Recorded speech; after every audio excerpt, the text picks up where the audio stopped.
Salut mes chers. Dans cette leçon, Inch'Allah, on va essayer de reconnaître le schéma narratif ou les étapes de récit. Et on va essayer de travailler les étapes de récit dans cette leçon dans un conte. Le conte Le Petit Chaperon Rouge. Il était une fois une petite fille appelée le Petit Chaperon Rouge.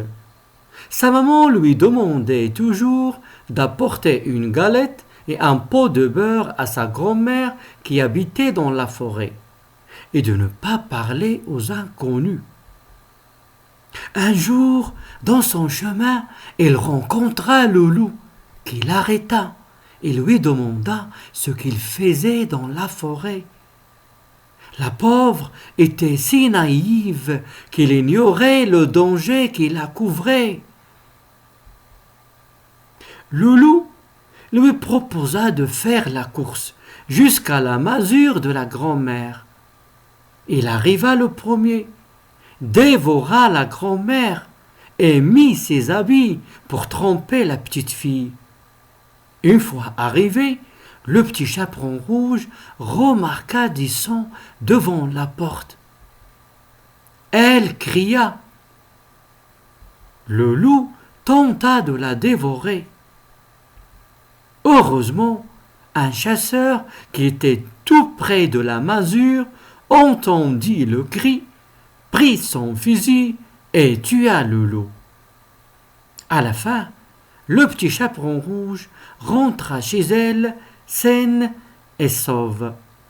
Alors, quelles sont maintenant les étapes de récit dans ce conte?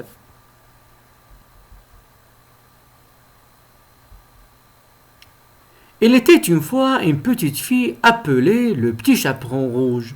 Sa maman lui demandait toujours d'apporter une galette et un pot de beurre à sa grand-mère qui habitait dans la forêt et de ne pas parler aux inconnus. Ici, c'est le début de l'histoire. On a présenté les personnages. Il y a le Petit Chaperon Rouge et toujours il apportait une galette à sa grand-mère et sa maman et les conseils de sa maman. Ça veut dire ici, on a présenté la situation. Ici, c'est une situation stable. Il n'y a aucun problème. Alors, la première étape ici, c'est la situation initiale. Et la situation initiale, toujours, elle marque le début du récit. Et c'est une situation stable, ça veut dire qu'il n'y a aucun problème. Observons bien maintenant le deuxième paragraphe. Un jour, regardez bien le premier paragraphe, il a commencé par « Il était une fois ». Il y a le calme. Un jour dans son chemin, il rencontra le loup. Ça veut dire qu'il y a un changement, quelque chose qui va changer le cours de l'histoire. Un jour, dans son chemin, il rencontra le loup, qui l'arrêta et lui demanda ce qu'il faisait dans la forêt. La pauvre était si naïve qu'il ignorait le danger qui la couvrait. Ici, il y a un changement dans le cours de l'histoire. Et le mot qui a marqué le changement, c'est un jour. Il y a un problème, il y a le danger. Ici, le danger, c'est le loup. Et la pauvre, le petit chaperon rouge, il ne connaît pas le danger qui la couvrait, le loup. Alors ici, c'est la deuxième étape.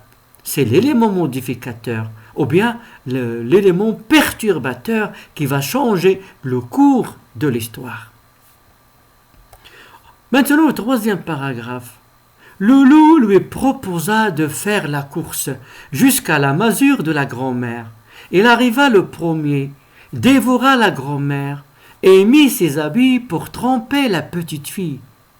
Une fois arrivé, le petit chaperon rouge remarqua du sang devant la porte.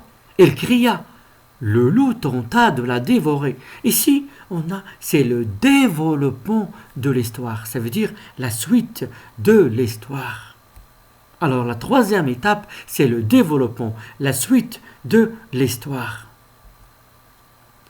Heureusement, un chasseur qui était tout près de la masure entendit le cri, prit son fusil et tua le loup. Alors ici, est-ce que le loup a dévoré le petit chaperon rouge? Non.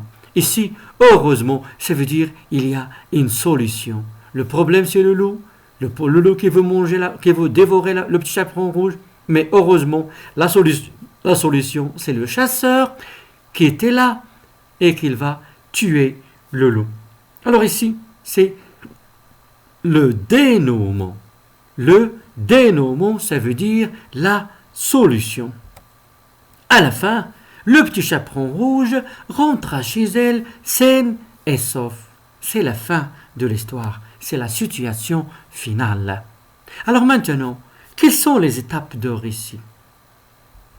Les étapes de récit, ou bien le schéma narratif, tout d'abord, il y a la situation initiale, il marque le début de l'histoire. Dans cette étape, on présente les personnages, leurs relations, les lieux, et c'est une situation stable. Ça veut dire qu'il n'y a aucun problème. C'est le calme qui règne dans cette situation.